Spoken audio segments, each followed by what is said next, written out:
Hai, apa kabar kalian semuanya? Semoga kalian dikasih kesehatan, keberkahan, dan di bulan Ramadan ini tidak lupa untuk selalu bersyukur ya. Oh iya, bagi kalian yang belum subscribe, subscribe dulu ya. Terus komen, like, dan share ke teman-teman kalian. Diawali pagi yang cerah, matahari yang hangat, dan hati yang bahagia. Disuguhkan pagi yang indah, hamparan yang luas, dan padi yang sudah merunduk, sudah siap dipanen guys. Karena curah hujan di beberapa daerah tidak stabil, jadi pas panen itu benar-benar beletakan di kaki. Musim penghujan biasa terjadi di bulan Desember, Januari, dan Februari akhir.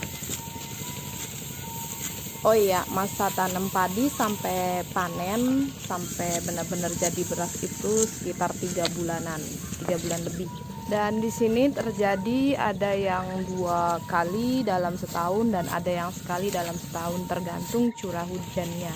Dan sekarang udah banyak yang menggunakan pakai pompa sumur satelit. Itu bisa membantu untuk petani-petani yang lumayan sedikit pendapatan. Mungkin di beberapa tempat ada yang menggunakan mesin, tapi kalau yang pemotong padi ini aku menggunakan manual pakai arit. Proses potong padi tergantung dari berapa luas area yang kita potong dan tergantung berapa banyak orang yang terjun langsung ke sawah.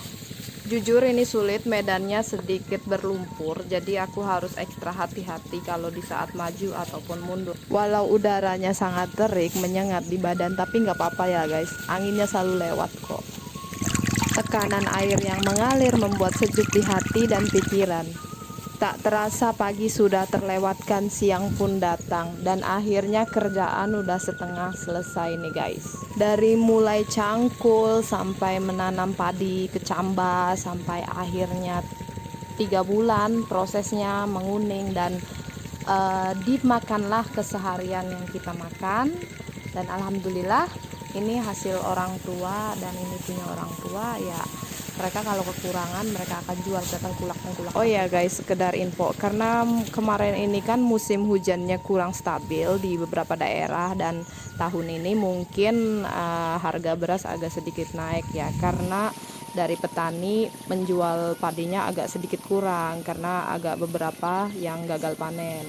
Nah ini alhamdulillah mama saya adalah sedikit-sedikit bekerja di sawah, bertani itu kebiasaan saya dari kecil, dan orang tua memang selalu mendidik anak-anaknya untuk bekerja keras. Jadi suatu ketika nanti dia berumah tangga atau dewasa, mereka akan mandiri dan mereka akan berpikir lebih baik. Oke guys, lanjut karena waktunya udah siang dan kami berburu waktu karena kepanasan nih. Mataharinya sangat-sangat terik sekali karena ini bulan-bulan puasa ya. Alhamdulillah kalau yang berpuasa, kalau yang enggak ya udah, karena mungkin pekerjaan tidak memaksakan, bisa digantikan di lain waktu. Ini menggunakan manual ya guys, jadi dari satu tempat ke tempat lainnya harus benar-benar banyak menggunakan tenaga. Dikumpulkan dan disatukan menjadi satu tumpukan nanti yang akan jadi bahan gebotannya. Masih banyak proses yang harus dilakukan, penggebotan, pengeringan, yang nantinya kami akan lakukan secara manual ya guys, dengan bantuan saudara-saudara, sehingga pekerjaan yang banyak menjadi lebih cepat. Awannya sangat mendukung ya guys, jadi terik mataharinya itu benar-benar menyengat di badan, dan ini tumpukannya harus benar-benar tertata rapi, kalau enggak dia akan jatuh gedubrak dan itu akan mengakibatkan fatal. Itu kita udah capek-capek beresin segala macam kan, nggak lucu kalau memang gebotannya itu berantakan. Nah ini awannya udah bergerombolan berjamaah ya guys, artinya itu udah siang.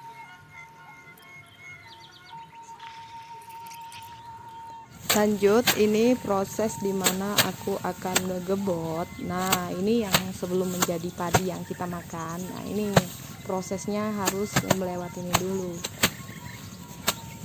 Pada proses penanaman benih atau yang disebut tandur ya guys, itu sehari atau 2 hari kemudian, atau bisa aja seminggu, tapi itu terlalu lama sih. Nah biasanya orang tua kasih langsung tanamannya itu kasih pupuk. Nah itu biar pertumbuhannya lebih cepat. Tergantung dari cuaca sekitar ya guys. Biasanya itu kalau lagi hujannya rata atau lagi kurang rata, itu tergantung tanaman akan kering atau tidak. Nah kalau misalnya dia tanamannya kering, biasanya si rumput liar akan berjajar kemana-mana, dan itu mengakibatkan agak sulit pertumbuhan alat atau dia pakai tenaga manual ya guys. Atau bisa juga menggunakan obat rumput sehingga rumput tidak akan menjalar ke tanamannya itu sendiri. Padi mengisi ini ya guys, biasanya ada beberapa faktor yang mempengaruhi. Ada hewan atau jenis ulat atau beberapa faktor iklim lainnya, udara atau apapun itu, dan petani biasanya akan cepat-cepat mencari obat atau penangkal lainnya sehingga si hama atau jenis unggas lainnya itu tidak akan mempengaruhi proses padi untuk tahap selanjutnya.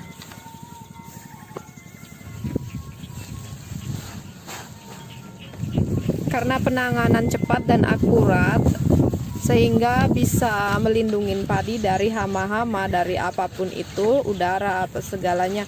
Nah alhamdulillah jadi bisa panen, dan pas 3 bulan setelah itu akhirnya dipanen juga guys. Nah ini seperti ini padinya setelah digebot, dikarungin, kemudian nanti prosesnya masih ada lagi, yaitu pengeringan atau penjemuran di atas sinar matahari, dan itu harus benar-benar kering. Biasanya jemurannya itu selama 3 hari berturut-turut, sehingga nanti akan mereka simpan atau mereka jual kembali ke beberapa tengkulak yang ada di daerah situ, atau beberapa mereka nanti akan mencari sendiri ke rumah-rumah.